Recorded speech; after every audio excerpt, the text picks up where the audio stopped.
I'm super happy to finally break through, finally get that milestone moment here at the Australian Open. It felt like the slam that kept on slipping away, where I felt like I had a little bit of a barrier at the fourth round, so it feels very good to finally break through another milestone in my career. Great. Questions, please, Mark? Congratulations. Can I get you to reflect on your rise, the round of 32 guy to the fourth round, as you touched on there, that barrier, and now 4 quarterfinals in a row, just that rise and the change and that journey? Yeah, look, I think I've been quite vocal about my ambitions and goals at slams, and for way too long I felt like I wasn't performing in the bigger stages, in the bigger tournaments, and ultimately I knew that if I wanted to be a better player and if I wanted to be a top 10 player, these were the tournaments where I had to start performing a whole lot better. And I've worked really hard on myself to give myself these opportunities and chances, and it hasn't been overnight. It's been a long process, but I'm glad that I'm showing this consistency, and it's a good feeling to have 4 back-to-back quarterfinals at slams. Obviously, you would be aware of your record against Jannik Sinner. Do you feel like the way that you're playing, that maybe you're closing the gap and this is going to be your best chance? The great thing about tennis is that once you step out on the court, you both started 0-0, right? It's a whole new day, a whole new match, and anything can happen. Sport is unpredictable, and that's exactly the mindset I'm going to have going into that match. I'm looking forward to it. It's the matches I want to be playing, and ultimately, if there's anything, it's going to be my first match this whole tournament where I'm the underdog and don't have all the pressure and expectation of having to win. So it's quite exciting, and I'm looking forward to that. Alex, you mentioned a few times the long process, but last year when you were injured, you physically had to kind of rebuild yourself. And I know you've spoken about it a little bit. Can you sort of just talk through that process? What were the peaks and the troughs and the different things that you went through? And it was it like a brutal physical rebuild, or was it just smaller things that you worked on to sort of get yourself ready?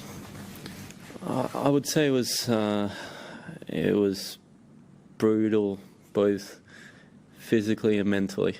I mean, again, in a way, at some point, I would love to open up fully about everything that I went through in that period, because it was a lot. But ultimately, the people in my team, in my surroundings, they know how tough it was. But to give you a little bit of an insight, it was just brutal from not knowing what my injury was, what my problem was, to not knowing the timeline, to coming back to competing with so much pain and inhibiting my movement for so long, to mentally having to push myself every time I stepped out on court, knowing that my biggest asset, which is my movement, is not there. So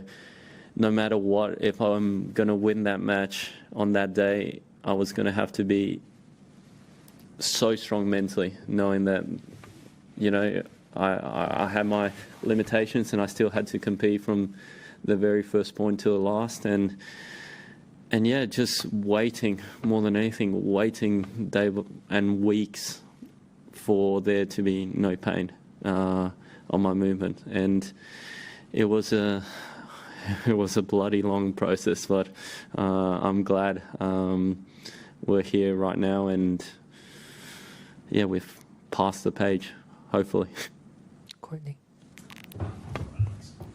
When you assess coming up, the quarterfinal.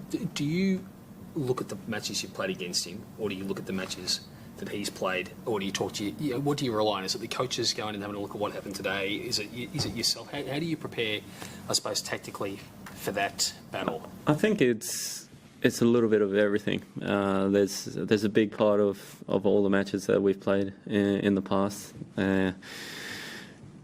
Looking at his matches from this week and what he's done well and what he's struggled to do, and then you got to play the match on face value and forget about everything that's happened in the past. The only thing that I want to take from the past is the matches that I felt like I played well, and I found different areas where I could expose them. So ultimately, going into that, we'll come up with a set game plan. Obviously, a lot depends on when we play, whether it's day or night. That's completely two different matches and two different ways of playing him. And yeah, get ready for a battle from the very first point to the last. Jake? Alex, I'm just wondering if you've had many conversations with Leighton Hewitt, someone who has played a lot of his best tennis in his early 20s, had a similar kind of mobility to you, and maybe struggled more towards the end of his 20s. Have you spoken to him much about mortality of life on the tour, and when is the time to perform ultimately? Well, he's been my Davis Cup captain for a while now, and I've learnt a lot.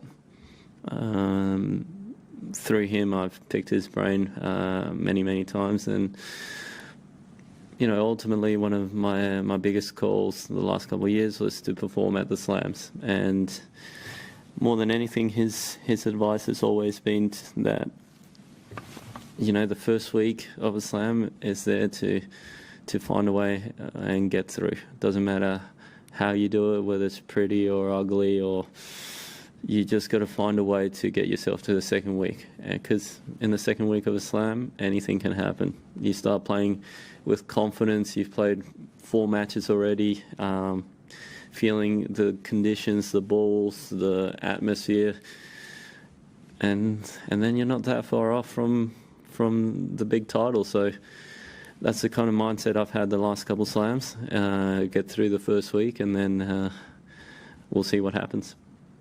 Two more, Mark. There's been obviously a lot of commentary around a bigger serve and how much work you've put into that, and I think you had a 215 tonight.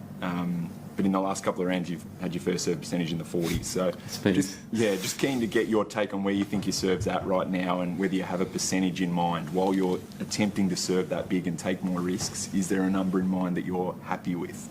Yeah, look, I think last couple of matches, the serves just decided to go away on a little vacay.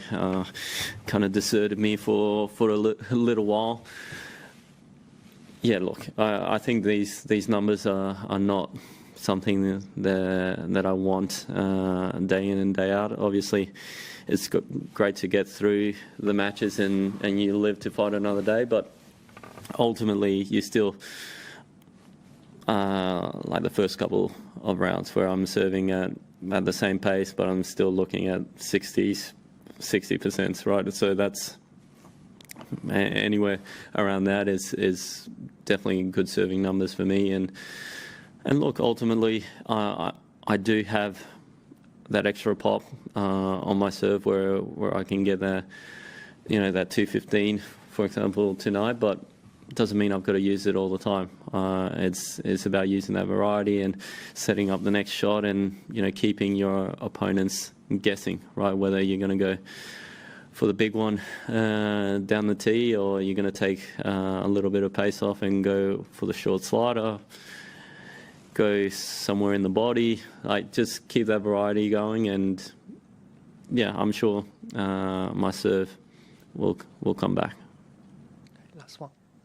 My question was actually about his serve, so I don't know if anyone else wants to ask another one. Last one then? Okay. Alex, you were asked about Jannik already, but you obviously broke a long drought against Tsitsipas. Can you talk us through how that mindset going into the Sitsabat, knowing your head-to-head record there, breaking through there, whether that's something you can potentially draw upon coming up against Jannik? Yeah, it is ultimately. Look, Jannik is a hell of a player, right? And I think Taylor said it quite well when he got asked upon whether it's a bad matchup for him. And he said it quite straight. Look, it's not really about being a bad matchup. It's that he's a pretty good player, right? So he's a bad matchup for a lot of players out there on tour. So looking on that, I just got to go and look at the things that I've done well against him. I've hit with him this week, so just look at that. I look back at the match I played in Rotterdam, and for me that one was probably, out of the last matches we've played, the only one that I can really take a lot out of, because I was physically at 100%, and I think that was quite a good battle with opportunities here and there. So I'll take a lot from that. And hey, we've never played at quarterfinals of a slam, so that's a new one.